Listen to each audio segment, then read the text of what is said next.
제54차, 54차 세계 평화의 날 담화 세미나에 참석해 주신 모든 선생님들과 여기 참가자분들 반갑고 또 새해 인사 함께 드립니다. 오늘 저희 한국 박스 크리스티 코리아는 출범한 지 1년 반 정도 됐는데 저희의 가장 중요한 활동 중에 하나가 이 평화의 날 담화 세미나를 진행하는 것입니다. 저희가 작년에 1회를 진행했고 이번에 제2회를 진행하게 됩니다. 오늘 이번 그 평화의 날 담화의 핵심은 평화에 이르는 길인 그 돌봄의 문화라고 하는 주제가 이번 평화의 날 담화인데, 돌봄이라고 하는 것이 그냥 아이를 돌보는 정도가 아니라 인류와 우주 전체를, 즉 생태계 전체를 돌보는 인간의 책임에 대해서 말씀하고 계십니다. 그래서 오늘 첫 번째 발표에서는 이 내용을 간단하게 요약하겠고, 두 번째는 이 내용을 가지고 우리가 1년 동안 어떻게 실천할 것인가 라고 하는 방법을 가지고 두 번째 주제 발표가 끝나고 그 다음에 여러분들이 질의응답할 수 있는 시간을 드리도록 하겠습니다. 네, 줌이니까 서로 소통하기 좀 어려운데 카메라 보고 이렇게 하게 됩니다. 우선 저는 신수동 분당에 파견된 전준희 이사야 신부입니다. 앞에 얘기하신 거 다 거짓말이고요. 그냥 신수동 분당 보좌 신부입니다. 그리고 어쩌다 보니까 이렇게 하고 있는데, 그냥 오늘은 무슨 제가 뭐 많은 얘기하기보다는 그냥 이 평화 담화를 읽고 제가 느낀 점들 성찰하는 것 정도 가볍게 좀 들어주시면 좋겠습니다. 북한의 8차 당대니 미국의 대북 정책 이런 건 잘 모르고요. 그냥 그런 건 모르지만은 우리가 평화로운 세상, 서로 돌보아주는 세상을 만들려면은 남한 시민들과 북한 시민들이 서로를 기억하고 그리워하고 돌봐줘야 한다는 거, 그런 거는 그냥 생각하고 있어요. 큰 이야기는 오늘 못 드리고 그 정도 이야기로 좀 생각하시고 들으시면 좋을 것 같습니다. 우선 작년 1월 달에 평화의 날 세미나, 그때가 좀 생각이 납니다. 박스 크리스티 우리 공동체가 처음으로 만들어지면서 한국 사회에 구체적으로 기여할 수 있는 첫 번째 그런 일이었어요. 첫 번째 일이어서 굉장히 그때 기분이 좋았습니다. 혹시 그때 오신 분들 계신가요? 그때 오신 분들 아마 있으실 거라고 생각이 듭니다. 그때 이제 행사가 만들어질 때에 교황님 평화 메시지를 우리가 지속적으로 알리고, 1월 1일에 한 번 그냥 종이 나오고 끝나는 것이 아니고 지속적으로 연중으로 쭉 알리고 또 알려진 그런 내용들을 우리가 실천하자, 그런 취지로 1차 이제 평화 세미나를 하게 되었어요. 근데 지난 1년을 돌아보면은 그렇게 우리가 많이 지속적으로 계속 평화의 날 담화를 2020년 동안 알렸는가, 또 우리가 계속 그 담화의 메시지 정신, 그때 대화라든지 경청, 생태적 회심 그런 얘기들이 있었는데 그런 것들을 잘 실천했는가, 그런 것들을 좀 성찰하게 됐어요. 우리 박스 공동체 여기 계신 분들 다 평화를 원하시는 분들이니까 그런 성찰에 좀 함께 초대하고 싶습니다. 작년에 제안된 내용들 중에 몇 가지 그런 게 있었어요. 한반도 비핵화를 넘어가지고 우리나라의 비핵화를 넘어서 핵무기 없는 세계로 나아가야 합니다. 그런 거 있고, 전쟁 피해자를 기억해야 합니다. 미리 드린 자료집에 있는 내용들 차례대로 읽는 정도로 하려고 해요. 그리고 교회의 살에 남아있는 역사의 아픈 상처를 어루만져서 영성으로 승화해야 합니다. 평화 학교를 엽니다. 한일 시민교류를 엽니다. 그러니까 처음 우리가 1차 세미나 하면서 여러 가지 포부를 밝히고 좋은 이야기들을 많이 했어요. 몇 가지 말씀드렸는데 혹시 이 내용 말고 오늘 오신 분들 중에 작년에 오신 분들 계실 테니까 또 기억나는 내용이 있으실까요? 작년에 어떤 이야기들이 있었지? 내가 작년에 이런 이야기 들었고 그것을 1년 동안 쭉 기억하면서 좀 실천하려고 했다. 그런 분들 응답이 있어야 우리가 이렇게 모여가지고 나누는 시간들이 좀 더 뜻깊을 것 같아요. 이제 작년 1년을 보면은 지금 다가오는 1월 달에 핵무기 금지 조약 그런 것들은 이제 시행이 돼요. 지난 10월 달에 50개국이 조인을 해가지고 이제 조약이 발효가 되고, 그리고 이제 한일 시민교류 같은 경우도 코로나만 아니었으면 우리 박스에서도 충분히 할 수 있는 그런 일이었을 것 같아요. 그리고 이제 한일 시민교류 관련해서 내일 모레 희망 씨앗 기금 그런 데에서 한일 청년 20명이 서로 교류한 내용들을 1년 동안 고민한 내용들을 발표하는 그런 일들이 지난 1년 동안 쭉 있었습니다. 평화를 위한 그런 일들이 있었어요. 그리고 이제 교회는 살에 남아있는 역사의 아픈 상처를 어루만져서 영성으로 승화해야 한다. 그 살에 관한 이야기 많이 있거든요. 그냥 영적인 그런 얘기 아니고 살에 남아있는 상처를 어루만져서 그걸 영성으로 승화해야 한다. 누가? 교회가. 그런 이야기들 많이 하시는데 굉장히 아름다운 이야기인데 이 교회가 누굴까요? 교회? 주교회의나 이제 어떤 교구나 어떤 큰 데에서 예를 들어서 뭐 전쟁 피해자분들의 목소리에 귀를 기러 만나보고 어루만져주고 뭐 그런 큰 행사를 할 수도 있겠죠. 그런 것도 뭐 교회가 하는 일이겠지만은 저는 이제 신수동 본당에 있는 사람이니까 우리 신수동 본당이 있고 이게 교회고 신수동 본당이 교회고 그러면은 신수동 지역에 있는 사람들 중에 폭력에 희생된 사람들 그런 사람들을 우리가 만나려고 했는가 그런 것들을 자꾸 성찰하게 되었어요. 작년 생각들을 좀 많이 하게 되었고 저도 이제 담화 내용을 신수동 교우분들에게 많이 알리지 못했다 그런 성찰들을 하게 됩니다. 올해는 이제 이런 자리 귀한 자리 함께 하고 있으니까 2021년 보내면서 서로 응원해주고 1년 동안 잘할 수 있도록 이렇게 자꾸 쿡쿡 찔러주고 그런 것들이 있으면 좋겠습니다. 그리고 한 가지만 좀 덧붙이면은 한반도 종전 캠페인이 2020년 여름부터 진행되고 있어요. 여러 교단이 참가했고 김희중 주교님도 영상 메시지 내셨습니다. 한반도 평화 캠페인 아마 많이 참여하셨을 것이고 거기에 좀 참여해 주시고 좀 알려주세요. 김희중 주교님 영상도 좀 한번 보시고 조회수가 너무 적어요 우리. 그래서 좀 봐주시고 알려주시면 좋겠습니다. 네, 그리고 이제 담화 내용 좀 볼 건데요. 54차 평화의 날 담화 제목은 이제 평화에 이르는 길인 돌봄의 문화라는 제목을 갖고 있습니다. 이렇게 사물을 볼 때에 저는 보통 기원이라든지 구성이라든지 그리고 의미 이렇게 세 가지로 많이 보는 편이에요. 신자분들하고 얘기할 때에 특히 미사에 대해 얘기할 때 이게 어디서 흘러나온 것인지 어디서 시작되는 것이고 이게 어떻게 구성되어 있는지 말씀 전반부 후반부 이렇게 되어 있고 그래서 그 미사가 오늘날 우리에게 어떤 의미가 있는지 예수님의 현존이 뭔지 그런 식으로 나눠서 얘기하는 편이거든요. 오늘도 그 정도 내용 이게 어디서 시작된 것이고 또 어떻게 생김새가 어떻게 되어 있고 그래서 우리에게 의미하는 바가 뭐냐 그 정도 이야기 나눠드릴까 합니다. 우선은 이제 순서는 구성부터 말씀드리려고 합니다. 우선 전반부 후반부로 좀 나눠볼 수 있는데요. 담화의 전반부는 시간 순서대로 짜여져 있어요. 시간 순서대로 쭉 짜여져 있고 돌봄이라는 주제를 하나 놓고 창세기 이야기부터 시작해서 쭉 훑고 교회까지 쭉 이렇게 이어지는 그런 이야기입니다. 그 전반부고요. 담화의 후반부는 돌봄을 위한 네 가지 원리를 제안을 하는데 그것을 나침반이라는 이미지로 집약해가지고 제시하고 있어요. 나침반. 그러니까 간단한 거예요. 전반부는 시간순 일람인 것이고 후반부는 이미지를 하나, 그림을 하나 교황이 보여주고 있다. 그런 정도로 이해하시면은 좀 쉽게 다가갈 수 있을 것 같습니다. 이 담화의 전반부에는 그 성서 이야기가 많이 있어요.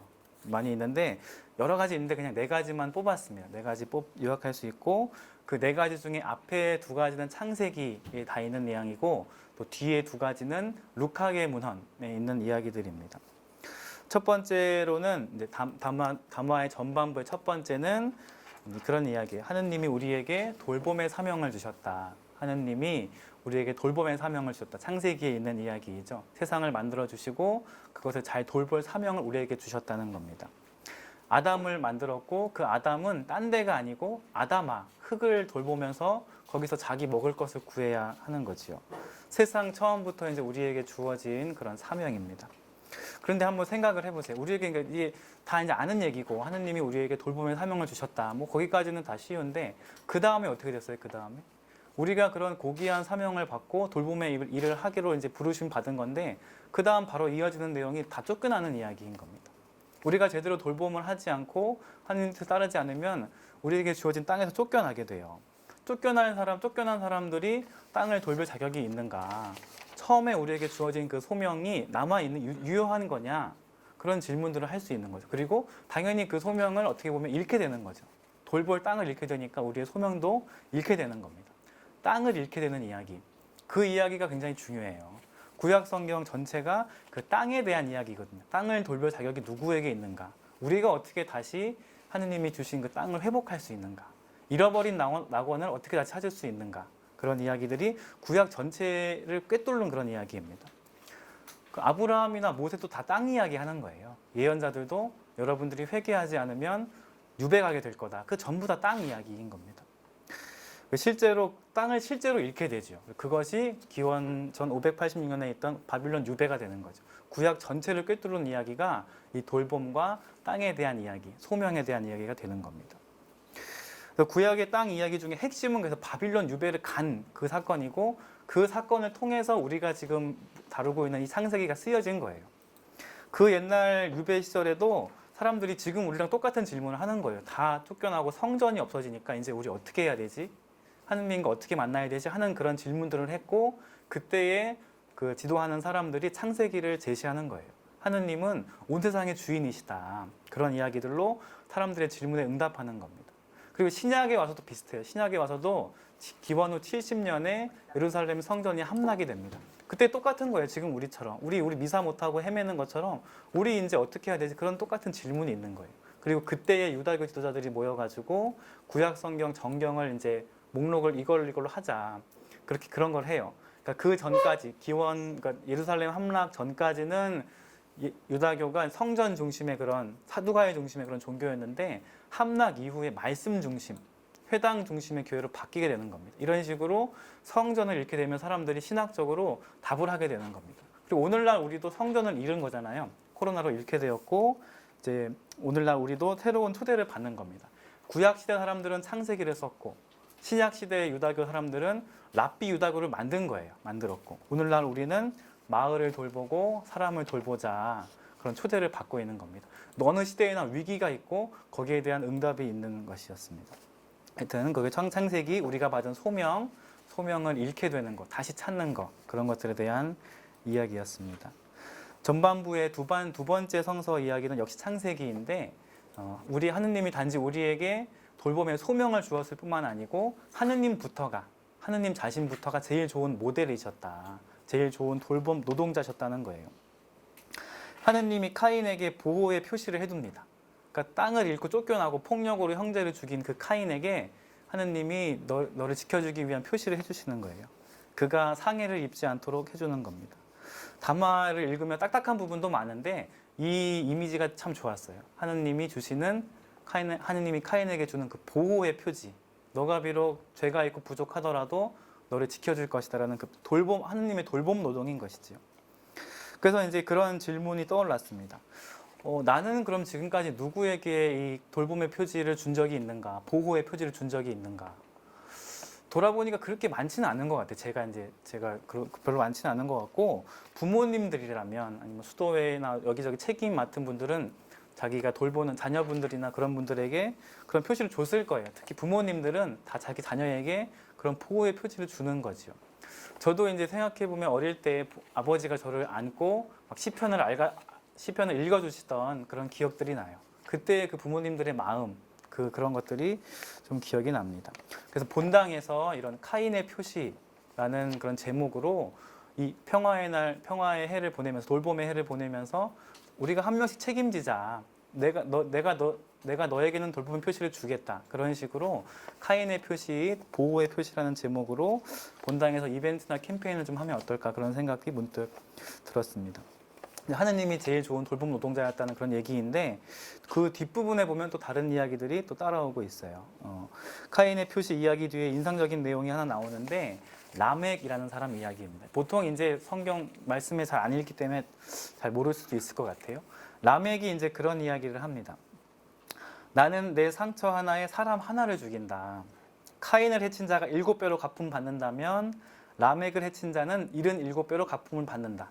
자기가 그렇게 선언을 하는 거예요. 라멕이. 카인은 이제 하느님이 너를 지켜줄게. 너가 지금 쫓겨나고 실패한 사람으로 가지만은 나는 널 지켜주고 돌보아 줄 것이다. 하느님께로부터 카인은 받는 거라면 라멕은 그런 게 아닙니다. 라멕은 자기가 선언하는 거예요. 내 상처 하나 나면은 나는 사람 하나를 죽일 거다. 스스로 선언하는 그런 이야기인 거예요.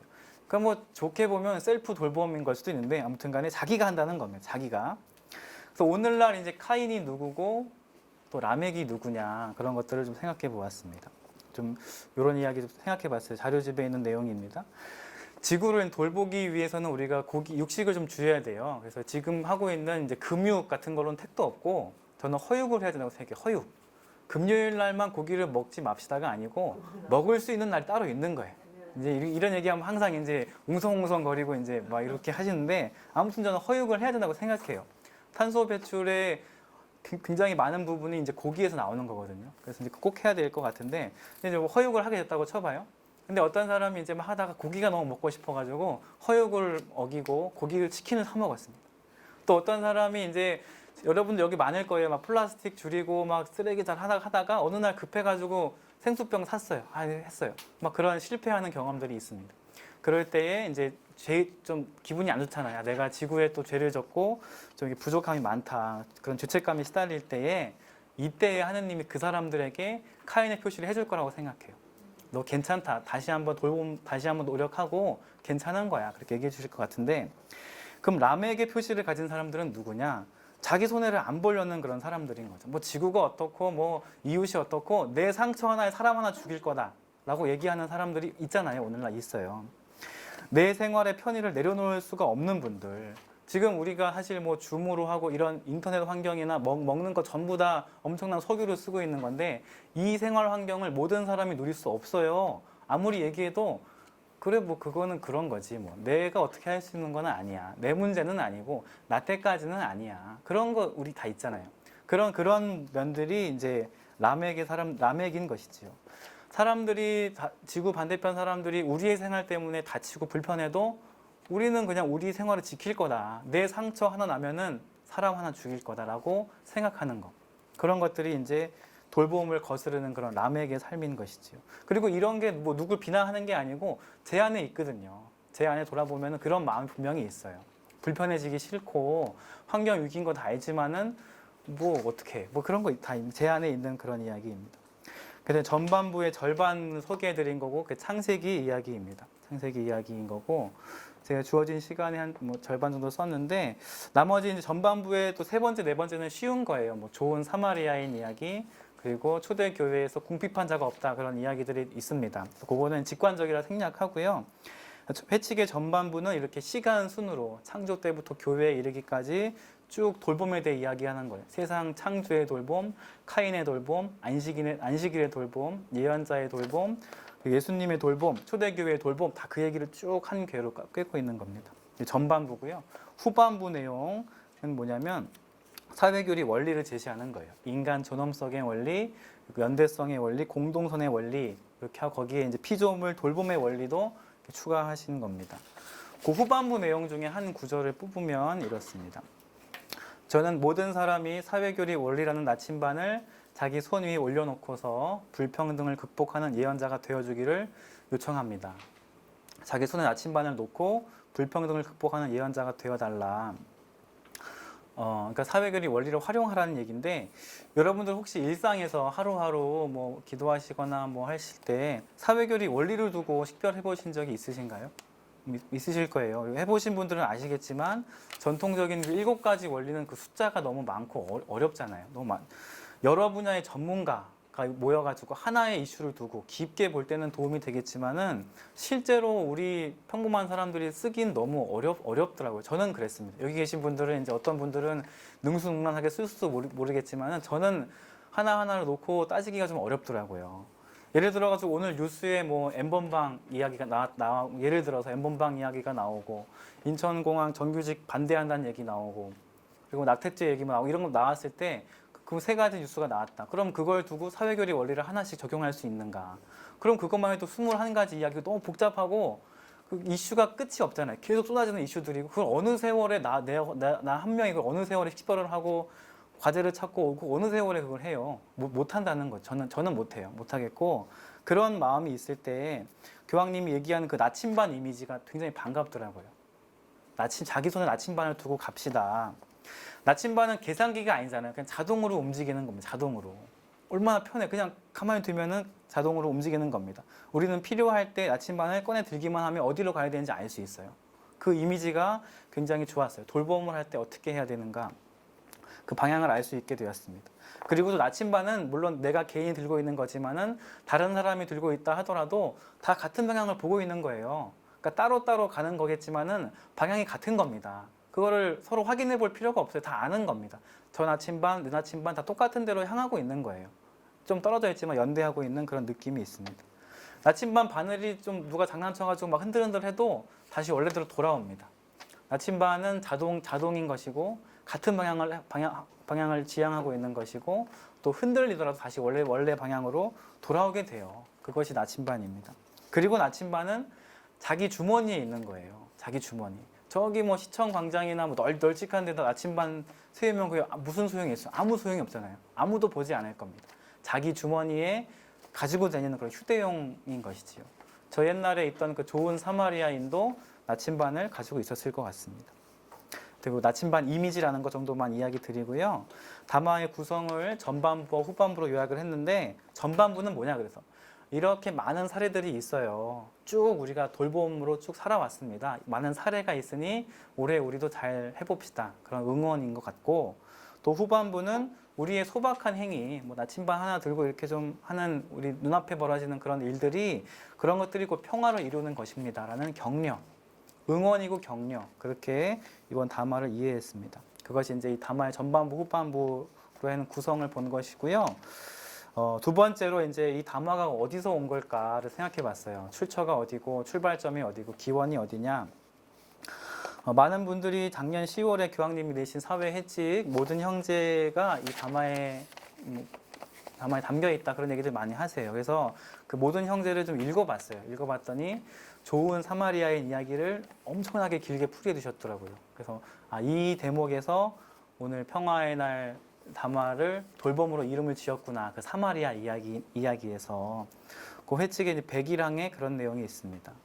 부상당한 남자가 길가에 쓰러져 있고 그 옆에 사람들은 내적인 부르심에 주의를 기울이지 않습니다. 그 사람들은 자기 해야 될 일에만 관심을 갖는 거예요. 그 쓰러진 남자가 중요하지 않다. 그렇지만 좋은 사마리아인은 여행을 중단하고 자기 계획을 변경해서 그 사람에게 다가갔다. 그런 모든 형제의 회칙에 있는 내용입니다. 이게 돌봄의 이야기인 거죠. 이런 이야기에서 영감을 받아서 교황님이 돌봄에 대한 이야기를 쭉 하시는 게 아닌가 싶어요. 그래서 이제 찾아봤어요. 모든 형제 읽으면서 그 생각의 출처가 여기일 테니까 이것 좀 뭐 깊이는 아니라도 읽어봤는데 어떻게 돌봐야 되지? 누구를 돌봐야 되지? 얼마나 어떻게 해야 되지? 그런 거 찾아봤는데 잘 못 찾겠더라고요. 뭐 이렇게 이민, 난민이라든지 뭐 장애인 그런 얘기 좀 있는데 제가 보게 된 거는 읽다 보니까 교황님의 걱정이나 근심이 더 많이 들어왔어요. 이러이러한 힘들 때문에 우리가 서로 돌보지를 못한다. 그런 이야기들이 곳곳에서 보였습니다. 제가 그렇게 읽은 건데 그런 것들을 오늘 모아가지고 좀 소개해 드리려고 해요. 돌봄을 방해하는 힘들이 있다. 우리가 서로 돌보지 못하게 하는 힘들이 있고 제가 찾은 것은 8가지였습니다. 그 모든 형제에서 찾은 것들입니다. 그것들을 오늘 소개해 드리는 것으로 좀 마치려고 합니다. 8가지 첫 번째 이야기는 이제 무관심이었어요. 우리가 서로 무관심하면 당연히 돌보지 못하는 거죠. 그 회칙 30항에 보면은 환상의 속임수 뒤에 자리하고 있는 환멸의 딸인 무관심이 세상을 지배하고 있다. 교황님이 이제 시적으로 이렇게 표현을 하고 있어요. 환상의 속임수 뒤에 자리하고 있는 환멸의 딸인 무관심이 세상을 지배하고 있다. 자료집에 있는 표현들이니까 좀 보시면서 같이 따라오면 도움이 될 것 같습니다. 그런 거죠. 먼저 속임수가 있고 그런 거예요. 우리가 뭐 세계에서 뭐랄까 사회에서 우리를 속이는 거죠. 너 이렇게 하면 돈 벌 수 있고 성공할 수 있고 행복할 수 있어. 이렇게 뭔가 환상적인 걸 우리를 속인다는 거예요. 그리고 대부분 우리는 실패하니까 1등은 한 명이니까 다 실망하고 좌절하고 환멸을 갖게 됩니다. 그럼 어떻게 돼요? 그럼 다 서로에 대해 무관심해지고 그런 식의 이야기들이 떠올랐습니다. 작년 한 해를 보내면서 어떤 교구에서 이제 설문조사를 했는데 코로나 이후에 교구가 관심을 가질 주제가 뭐냐 그런 걸 물어봤어요. 우리가 코로나 이후에 뭐에 관심을 가져야 되냐? 그러면서 질문 그런 게 있어요. 교회가 차별과 혐오를 경계해야 합니다. 그런 거 있고 약자를 지원하고 연대해야 합니다. 그런 게 있는데 거기에 응답자들이 답을 어떻게 했냐면 0.7%. 교회가 약자들에게 차별과 혐오를 경계해야 합니다라고 응답한 분 0.7%였어요. 그리고 약자를 지원해야 합니다. 우리가 코로나 이후에 돌봐야 한다고 응답한 분 2%였어요. 그러니까 이 무관심이라는 게 딴 얘기, 남의 얘기가 아니고 우리 교회 안에도 좀 많이 있다는 거죠. 어떻게 0.7%가 나올 수가 있는지 굉장히 놀랐습니다. 약자 차별에 대해서 너무나 무관심하고 그냥 우리 교회 안에서의 평화만 우리 많이 얘기하고 있는 거 아닌가 좀 많이 걱정이 됐어요. 너무나 응답치가 낮아가지고 굉장히 무서웠습니다. 그래서 뭐 안타까웠고 그랬습니다. 하여튼 무관심에 대한 거 우리 주변에 많이 있고요. 그것이 돌봄을 막고 있고, 두 번째는 망각, 잊어먹는 거예요. 마음이 있고 잘해주고 싶어는 하고 다 있지만은 시간 지나면 잊어먹는 거 많이 있잖아요. 이제 모든 형제의 그런 이야기들 있습니다. 이 보건 위기, 그러니까 코로나 이후에 만일 우리가 열광적으로 소비하고 이기적으로 살아간다면 그것은 최악의 일이 될 것입니다. 아무것도 우리 배우지 못하고 다 잊어먹는다. 얼마나 마스크 힘들었고 얼마나 많은 사람이 죽었는지 잊어먹고 그냥 끝나면 다 놀고 뭐 이렇게 먹고 그냥 살던 대로 석유 쓰고 이러면은 안 된다는 그런 이야기인 거죠. 그리고 이런 잊어먹음이 돌봄을 방해하는 또 커다란 힘이 됩니다. 또 두 번째, 첫 번째는 이제 무관심, 두 번째는 망각, 세 번째는 분주함이었습니다. 분주함. 그 회칙에 이런 구절이 있습니다. 오직 단 한 사람만 멈춰가지고 그에게 다가가 돌보주었으며 심지어 그를 돕기 위하여 자기 돈을 썼습니다. 그는 우리가 열광적으로 집착하는 무언가를 내주는 것입니다. 그에게 시간을 내준 겁니다. 그리고 그 사람도 분명히 자기 계획이 있었을 거다. 그런 이야기들을 하고 있어요. 이 분주함에 대해서 현대인들이 많이 공감할 것 같습니다. 연말에 한번 이제 뭐 돈으로 기부하는 것까지는 많이 할 수 있잖아요. 근데 이제 낯선 사람, 내가 모르는 사람을 위해 시간을 낼 수 있냐? 시간을 낼 수 있을까? 분주하게 지나가는 도시에서 우리 그런 걸 할 수 있을까? 우리의 문화가 그런 것들을 지지해주고 있나? 나는 그런 걸 할 수 있나? 그 분주함에 대한, 우리는 왜 이렇게 바쁜 거지? 그런 생각을 좀 하게 되었습니다. 네 번째로 찾은 것은 무력감이었어요. 무력감. 76항에 그런 얘기가 있습니다. 요거 세계화된 사회는 우리의 시선을 돌리는 우아한 방법을 가지고 있습니다.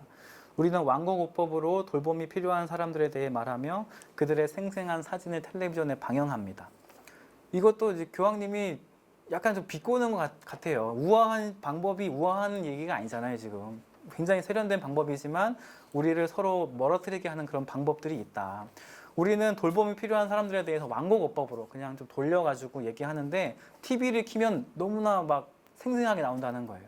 그런 거에서 오는 그런 무력감이 있는 거죠. 내가 도와줄 수 있는 거는 없어, 사실은 없어. 저렇게 심각한데 우리가 할 수 있는 건 별로 없고 그냥 TV에 나오는 거 좀 그냥 보고 그냥 그 정도? 막 그리고 우리 무기력함에 젖어드는 그런 일들이 좀 있습니다. 다섯 번째 찾은 것은 이제 집단 이기주의, 뭐 그런 이름을 붙여봤는데요. 이런 구절이 있습니다. 특정 관심사를 추구하는 파트너인 동료만이 있습니다. 관심사가 같은 동료만 찾는 거다. 그러니까 이제 관심사가 다르면 관심의 대상도 아니고 돌봄 대상도 아니고 우리들 이제 우리의 일을 위해서 쭉 나아가는 거죠. 그런 것들이 있고 또 여섯 번째 돌봄을 방해하는 힘은 너 탓이다. 그냥 개인의 탓이다. 개인 책임을 주장하는 거.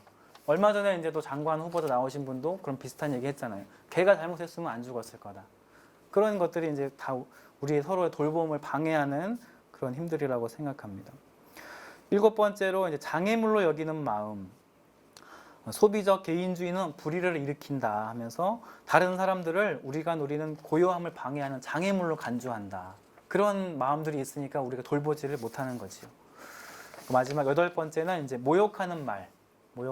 말에 대한 이야기도 자세하게 있었는데 뭐 이거 읽지는 않을 거고요. 자료집에 있으니까 읽어보시면 다 아는 내용이니까요. 그렇게 되고 쭉 8가지 내용들을 그냥 찾아봤습니다. 아마 더 있을 수도 있는데 제가 본 건 이런 거고 교황님이 돌봄이 안 되는 이유들에 대해서 많이 생각을 하신 게 아닌가 그렇게 저는 읽었습니다. 그래서 이제 그런 돌봄을 방해하는 힘들을 거슬러서 좀 관심을 갖고 기억하고 시간을 내어주고 상대를 존중하자는 교황님의 초대가 이제 모든 형제에 담겨 있고 그 생각 때문에 이번 올해 평화의 날 담화를 돌봄이라는 제목으로 낸 게 아닌가 그런 생각을 하게 되었습니다. 이제 마지막 간단하게 마무리하면요. 이제 뭐 마지막 담화의 의미라기보다는 뭐 질문인데 마지막 생각은 그런 거였습니다. 왜 교황님이 돌봄을 꺼내 들었을까? 돌봄 너무 개인적이고 돌봄 가지고 되나? 좋은 사마리아인으로 되는 건가? 다음번에 또 그 길가에서 강도 만난 사람이 있으면 또 다음 사마리아인이 도와주고 그렇게 해서 반복되는 걸로 괜찮은 걸까? 그 길에 보초를 세우고 그리고 그 강도 때 찾아가가지고 당신들에게 교육을 제시하겠습니다. 직업 사회로 나오세요. 그런 일들이 필요하지 않은가? 그런 생각들은 좀 들었고 거기에 대한 답은 아직 얻지 못했습니다. 우리가 뭐 개인적인 돌봄도 필요하지만은 좀 구조적인 이야기 그런 것도 중요하지 않나? 그런 질문들은 여전히 좀 남아 있습니다. 그렇게 하고 이제 마지막 이제 새해 이제 일상을 꾸리시면서 과연 나는 돌봄을 방해하는 8가지 힘들 중에 어디에 가장 취약한지를 좀 살펴보고 가장 악영향을 끼치는 것이 무엇인지 하나씩 줄여가면 좋겠어요. 저 같은 경우는 이제 8가지 힘들 중에서 그 무력감이 제일 큰 것 같아요. 무력감. 내가 본당의 신부로서 뭘 할 수 있을까? 무력감이 크고, 분주함, 뭐 하는지 바빠가지고 지나가는 경우도 많고, 잊어먹는 경우도 많습니다. 그래서 올해 이제 1년 평화를 위해 이제 일하시면서 돌봄을 방해하는 힘이 무엇인지, 가장 나에게 크게 영향을 미치는 게 뭔지를 좀 보시고, 그것부터 줄여나가는 방식으로 이번 담화를 소화하시고, 다음번 2022년 평화의 날 담화를 들으실 때에는 내가 이런 것들을 1년 동안 기억했고 실천해 왔습니다. 그런 식으로 서로 말할 수 있으면 더 좋을 것 같습니다. 네, 이것으로 오늘 이야기를 마치겠습니다. 네, 감사합니다. 신부님께서 담화의 구조와 의미에 대해서 성찰해 주셨고, 저는 두 번째 발표에서 그러면 이 담화의 내용을 우리가 신자로서 그리고 박스 크리스티의 회원으로서 어떻게 실천할까에 대해서 이야기를 나눠보도록 하겠습니다. 아시다시피 지금 이번 담화의 주제는 평화에 이르는 길인 돌봄의 문화잖아요. 근데 다 읽어보셨죠? 그 담화, 보내드린 담화. 거기 교황님께서 시작을 코로나 이야기로 하시잖아요. 그러니까 통제되지 않은 전염병의 예상치 못한 타격으로 소수의 사람만이 아니라 진짜 사람 자체에 대해서 생각하게 되었다. 이렇게 얘기하시는 게 이번 담화 주제를 돌봄의 문화로 설정하시게 된 그런 기본 기조가 아닐까 그런 생각이 듭니다. 바로 이 담화가 나오기 전에 10월경에 모든 형제라는 새로운 사회 회칙을 내셨잖아요. 그 긴 회칙의 내용을 이번 담화는 좀 짧게 요약하면서 좀 쉽게 풀어놓으신 게 아닌가 싶어요. 그래서 제가 맡은 실천 부분도 그 모든 형제 내용을 참조하면서 그리고 담화 내용과 더불어서 그렇게 설명을 해보도록 하겠습니다. 이 자료집을 미리 좀 보내드렸으면 한번 읽고 참여하셨으면 좋으셨겠다 싶은데 저희가 세미나를 마치면서 바로 보내드릴 거거든요. 그러니까 그거 자세하게 읽으시면 되겠고요. 저는 그 자료집 내용을 그냥 군데군데 읽어가면서 말씀드리도록 하겠습니다. 먼저 교황님께서 전해주시는 회칙이나 담화는 마치 듣는 사람과 마주보면서 대화하는 듯한 일상어체로 되어 있고요. 그리고 다양한 비유를 활용해서 이해하기 쉬운 게 특징이죠. 아마 모두 다 느끼실 것 같은데요. 그래서 그런 비유가 이번에는 어떻게 쓰였나 봤더니 첫 번째는 같은 배에 올라탄 운명 공동체라는 표현이 나와요. 아시다시피 찬미 받으소서 회칙에서는 교황님이 지구를 공동의 집에 비유를 하셨죠. 그런데 이번 회칙 모든 형제와 평화 담화에서는 인류를 위기라는 경랑에 던져진 배에 비유를 합니다. 부자든 가난한 이든 동양에 살든 서양에 살든 예외를 두지 않고 그런 의미에서 공평한 바이러스의 공격에 온 지구가 위기에 빠져 있으니 현재 인류를 풍랑에 흔들리는 배에 비유한 것은 아주 적절해 보입니다. 배가 잘 나아가려면 배를 수평으로 유지하고 방향을 잘 조정하도록 하는 키 그리고 나침반이 필요하겠죠. 흔들리는 배의 키를 잘 잡아 평화의 대지까지 안전하게 항해해 가자고 권하시는 일종의 키잡이 역할을 하시겠다고 나선 교황님은 늘 강조해 오신 대로 인간 존엄성이 우리 배의 수평을 잡는 키여야 한다라고 말씀하시고요. 그리고 나침반은 가톨릭 사회교리에서 늘 말씀하신 연대, 공동선의 추구, 그리고 피조물 보호에 대한 관심, 이 여러 가지가 나침반 역할을 해줘야 한다라고 말씀하십니다. 물론 같은 배에 타고 있다는 사실을 머리로는 잘 알면서도 사실 우리 일상에서는 거의 잊고 지내는 일이 많죠. 이렇게 현상에 대해서 무시하거나 망각을 하게 되는 주범은 앞에서 신부님께서 말씀하셨듯이 무관심이나 냉소주의가 전 세계적으로 이렇게 만연해 있기 때문이다라는 진단까지 하시는 거죠. 이렇게 비유 한 가지는 같은 배에 올라탔다라는 배고요. 또 하나의 비유는 망루와 방어벽에 둘러싸인 도시라는 비유를 사용하세요. 이걸 이제 벽의 문화라고도 표현하고 계신데요. 방어벽에 둘러싸인 도시는 경제적으로나 정치적으로 패권을 쥐고 있는 소수의 권력층, 그리고 친밀한 사람들로만 이루어진 폐쇄적인 관계를 상정합니다. 그 도시의 안전을 누리며 사는 사람들은 방어벽 밖에 있는 존재를 다름이 아니라 차별이나 혐오의 대상으로 삼고요.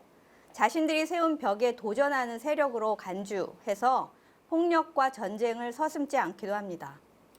전쟁과 폭력의 뿌리에는 두려움과 불신이 있다고 말씀하신 것에는 이런 맥락이 숨어 있습니다. 교황님은 이렇게 표현하십니다. 두려움과 불신의 정신으로 유지되는 안보는 사실 거짓인데 이 벽에 둘러싸인 도시에 사는 사람들은 그런 안보가 안정과 평화를 보장한다고 생각하는 이상한 모순에 빠져 있다. 이렇게까지 핵심을 찌르시는 거죠. 자, 이렇게 크게 두 가지 그 비유. 하나는 우리가 배에 올라탄 공동 운명체다. 또 하나는 그렇게 둘러싸인 도시에만 사는 그런 사람들이 있다. 이런 비유를 사용하면서 이제 우리가 그런 벽을 쌓아 올리는 무관심 혹은 서로를 쓰레기 취급하기, 두려움과 대립의 문화 같은 것과 맞서는 방법으로 돌봄의 문화를 만들어 가는 게 필요하다. 이렇게 이제 선언을 하고 계신 거죠. 자, 이렇게 이제 비유로 먼저 알아봤고요. 그러면 이런 돌봄의 문화를 확산하기 위해서 교육이 대단히 중요하다. 이렇게 말씀하고 계시는데요. 사실 저는 이번 그 교황님 담화가 서로 돌봄이라는 주제를 내놓으시는 걸 보고 사실 너무 평범한 거 아닌가 이런 생각이 들기도 했습니다. 일상에서 너무 흔히 사용되던 용어여서 친근하긴 하면서도 처음에는 돌봄과 평화 그 사이의 연관성이 잘 와닿지가 않았습니다. 근데 이제 글을 좀 읽으면서 돌봄의 의미에 대해 성경이나 교회 문헌, 또 예수님의 생애와 활동과의 연관성에 대해서 설명을 차례로 붙여주셔서 돌봄과 평화라는 주제에 대해서 새롭게 바라볼 수 있었습니다. 모든 형제 6항에서는 형제애와 사회적 우애에 대해서 말 차원에 그치지 말고 새로운 비전으로 대응하라 이렇게 말씀하고 계신데요. 저처럼 이렇게 좀 돌봄이 너무 약한 거 아닌가 이렇게 생각하는 사람이 많으리라고 예상하시고 이렇게 말씀하신 게 아닌가 싶어요. 중요한 단어의 의미를 공허하게 만들거나 조작해서 역사의식이나 비판적 사고를 약화시키는 일이 너무나 자주 일어나는 일이기에 교황님의 커뮤니케이션, 즉 언론의 역할에 대한 비판은 매우 신랄하게 등장하기도 하죠. 교황님은 서로 돌봄은 인간의 천부적인 활동이기도 하지만 돌봄 활동을 보다 효율적으로 하려면 교육이 필요하다고 강조합니다. 형제애는 의식적으로 육성하지 않으면 안 된다. 형제애는 추상적인 선언만으로 되는 게 아니라 의식적이고 신중하게 육성해서 얻어야 되는 결과라고 말씀하시는 것도 그 때문입니다. 인간 최초의 사회인 가정은 다른 사람과 관계 맺기 방법을 가장 먼저 배우게 되는 곳이기 때문에 돌봄을 위한 첫 교육 장소로 말씀하십니다. 그러니까 이 중대한 임무를 잘 수행하도록 가정에 힘을 북돋워 주자라는 말씀도 빼놓지 않으십니다. 그러니까 교회가 가정을 위해서 좀 더 주력해야 된다라고 하시고 그 뒤로 가정에 대한 여러 가지 말씀을 하고 계신 것도 이제 이런 연유가 있겠죠. 그 다음에 이제 당연히 학교나 대학 같은 조직화된 교육기관들 그리고 커뮤니케이션 매체, 언론이 교육을 담당해야 할 곳이고 그리고 이제 나아가 종교 전체, 특히 종교 지도자들이 연대, 차이에 대한 존중, 어려움에 처한 이웃에 대한 보살핌이라는 가치를 전파하는데 없어서는 안 될 역할을 해야 한다고 강조하십니다. 그러니까 두루두루 교육을 맡아야 될 기관들을 가정, 여러 교육기관들, 그리고 교회, 종교가 굉장히 큰 역할을 해야 된다라고 말씀하시는 거죠. 자, 이 돌봄 교육을 담당할 주체를 이제 명확하게 했으니 생활에서 그럼 어떻게 실천하면 좋을지 생각을 해봅니다. 이 담화에서는 착한 사마리아인에 대한 설명이 자세하게 나오는데요. 그리고 모든 형제 1, 2부까지 내용에 걸쳐서 굉장히 자세하게 소개가 됩니다. 뭐 잘 아시겠지만 착한 사마리아인 얘기는 사실 너무나 친숙한 이야기죠. 그런데 다른 사람, 특히 나보다 약한 사람을 무시하려는 유혹을 끊임없이 받고 있는 게 뭐 일상의 현실이고요. 그리고 가장 연약하고 상처받기 쉬운 구성원을 동행하고 돌보고 지원하는 일에 우리는 여전히 문맹이다라고까지 교황님은 말씀하세요. 이런 문맹이다라는 말씀을 듣고 있자니 그동안 좀 감추고 싶었던 약점을 들키기라도 한 것처럼 마음 한구석이 좀 아프기도 하더라고요. 이제 교황님이 착한 사마리아인 얘기를 하시면서 발견하신 가장 멋진 태도다라고 꼽은 것은 도움을 필요로 하는 사람에게 시간을 내어준 일이다 이렇게 표현하고 계세요. 누구에게나 동일하게 주어지는 시간이니까 나만 유독 시간이 없을 리가 없겠죠. 그런데 이런 교황님의 언급을 듣고 있으면 이웃에게 시간을 내주는 일에 뭐 문맹, 까막눈이라기보다 기능불구로 살고 있는 건 아닌지 제 스스로를 좀 다시 돌아보게 되었고요.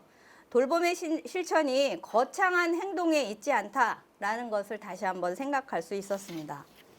자, 그럼 이제 구체적으로 어떻게 실천해 나갈 수 있을지를 좀 말씀드리려고 하는데요. 먼저 교회에 대해서 얘기하고 싶은 거 몇 가지를 먼저 말씀드리도록 하겠습니다.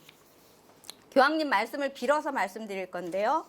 교황님이 돌봄 실천에 대해서 가톨릭 교회에 제안하고 있는 몇 가지를 제가 꼽아본다면 첫 번째는 믿음과 예배만으로 충분치 않다 이렇게 말씀하시고 있는 것이에요. 그 착한 사마리아인 이야기에서 강도당한 사람을 지나쳐버리는 분들이 있죠. 제사장과 레위인입니다. 이런 사람이 길을 지나쳐갔다라는 것에 많은 것을 생각하게 되죠. 제사장과 레위인은 누구보다 종교적이고 하느님을 예배하는데 헌신적인 사람들이지요. 그런데 믿음만 가지고 충분하지 않다라는 교황님의 말씀은 구체적인 신앙 실천이 필요하다라고 말씀하시는 겁니다. 그리고 이렇게까지 하세요. 신앙이 없는 사람들이 역설적이게도 신자들보다 하느님의 뜻을 더 잘 실천할 수도 있다라고 말씀하시는 그 지적을 보면 믿음과 예배만이 아니고 구체적인 신앙 실천을 하는 게 중요하다. 이게 이제 첫 번째고요. 두 번째는 가톨릭 사회 교리와 강론에서 종교 지도자들이 인간 존엄의 사회적 의미를 좀 더 명확히 하면 좋겠다. 이런 제안을 하고 계십니다. 교황님은 편협하고 폭력적인 민족주의, 외국인 혐오와 경멸, 차이를 지닌 사람들에 대한 학대를 지지하는 일에 나서면서 신앙에 기대서 용기를 얻거나 신앙에 빗대어 허락받았다는 식의 태도를 보이는 사람까지 등장하고 있다고 굉장히 신랄하게 비판하십니다. 그러니까 만약에 이런 사람들을 만난다면 종교 지도자들은 비판적 감각을 유지해야 되고 그런 것들이 고개를 들 때마다 즉각적으로 반응해야 한다. 이렇게 비판하고 계시죠. 그러니까 굉장히 편협하고 혐오, 경멸하는 태도를 보이는 걸 신앙과 결부해서 하는 태도에 대해서 비판해라. 이렇게 말씀하시는 것 같아요. 그리고 세 번째 교회에 대해서 제안하고 싶은 것은요. 착한 사마리아인을 본받자라고 교황님께서 말씀하신 부분입니다. 이 대목에서 교황님은 연대, 아까 나침반의 한 요소로 꼽았던 연대의 중요성에 대해서 강조하시고 있는데요. 연대는 어쩌다가 관대하게 행동하는 것 이상을 의미한다. 이렇게 표현하십니다. 연대는 공동체의 관점에서 생각하고 행동하는 것을 의미하는 것으로 다른 사람의 취약성에 대해 책임이 있다라는 의식에서 나오는 것이기 때문이다. 이렇게 표현하고 있습니다. 지금 제가 세 가지 믿음과 예배만으로 충분하지 않고 가톨릭 사회 교리와 강론에서 인간 존엄의 사회적 의미를 명확히 하자. 그리고 착한 사마리아인은 본받자. 이 세 가지를 이제 교회에 대해서 좀 제안하고 싶은 내용이고요. 이 평화 담화가 발표되고 나서 얼마 되지 않아서 광주대교구 청소년 사목국에서 누구누구야 착한 사마리아인이 되자라는 캠페인을 시작했어요. 알고 계시는지 모르겠는데요. 지인의 이름을 그 누구누구야에 집어넣고 착한 사마리아인이 되자라는 팻말을 사진 찍어서 SNS에 공유하면 참여한 횟수만큼 도움이 필요한 기관에 마스크를 보내는 행사였어요. 이름을 불린 사람은 착한 사마리아인이 되자라는 의미가 무엇인지 한 번 더 생각하셨을 것 같고 또 성경 구절도 찾아보셨을 것 같아요. 청소년 그레타 툰베리가 기후위기를 가장 먼저 촉구했듯이 광주대교구에서 청소년들과 함께 착한 사마리아인 캠페인을 시작한 것이 참 고마운 생각이 들었습니다. 저는 이런 운동이 좀 광주만이 아니라 전 교구에 좀 확산되면 좋겠다라는 생각이 듭니다. 지인과 다시 한번 연결하고 소통하고 또 보살피려는 이 힘은 이렇게 작은 행동에서 비롯되는 게 아닌가 싶습니다. 저희 PCK는 이번 담화문 세미나에 이어서 우리 공동 대표이신 박동호 신부님의 강의로 교황 회칙 모든 형제 온라인 강연회를 기획했죠. 그래서 작년에도 4차례에 걸쳐서 이제 무료 강연회를 하긴 했는데요. 이번 온라인 강연회는 그 심화 과정이라고 말씀드릴 수 있습니다. 이번 육회기 비대면 강연회는 소정의 수강료가 있긴 한데요. 그 수강료는 회칙 주제에 맞게 돌봄이 필요한 곳에 후원하는 목적 사업비로 사용할 계획입니다. 이미 많은 분들이 신청해 주셨다고 들었는데요.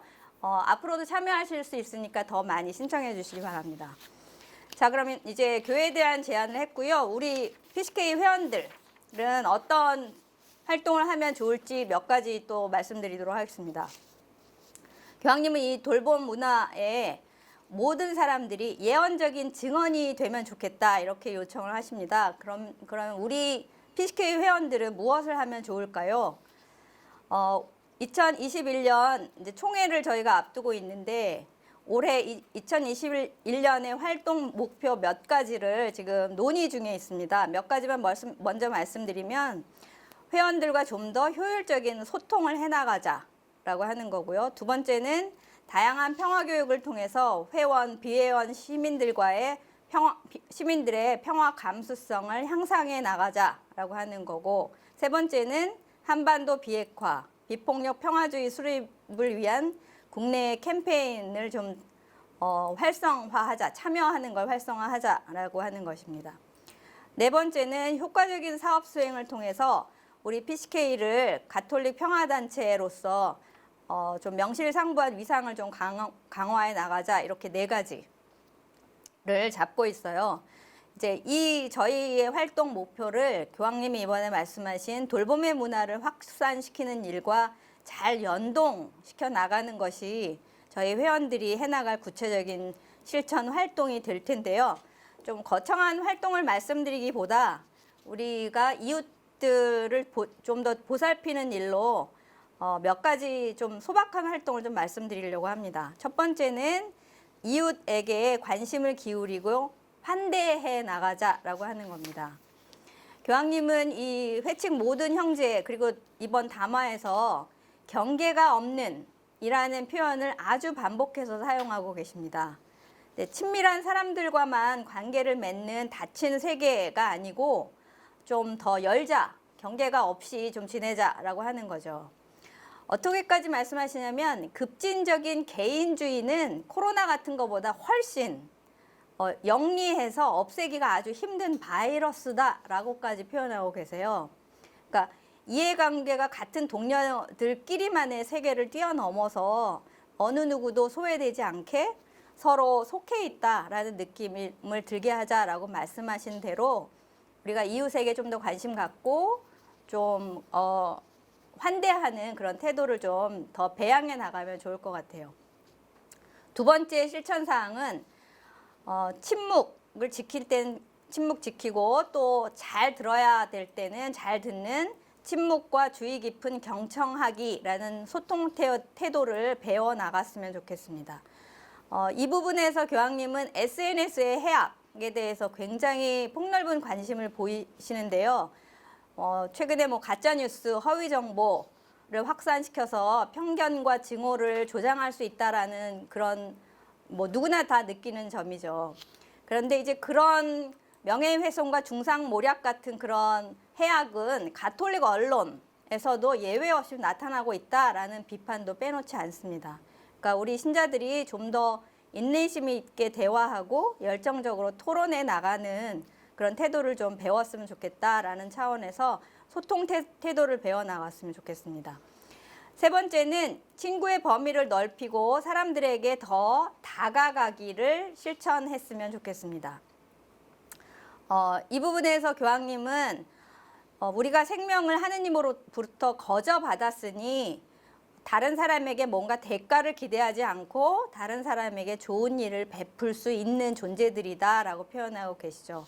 그러니까 우리가 신앙을 가진 동료들만이 아니라 신앙을 뛰어넘어서 일반 시민들과도 평화에 대한 얘기를 함께 나눌 수 있으면 좋겠다는 의미에서 신앙의 틀을 뛰어넘어서 일반 시민에게 다가가자 이런 말씀 드리고 싶습니다.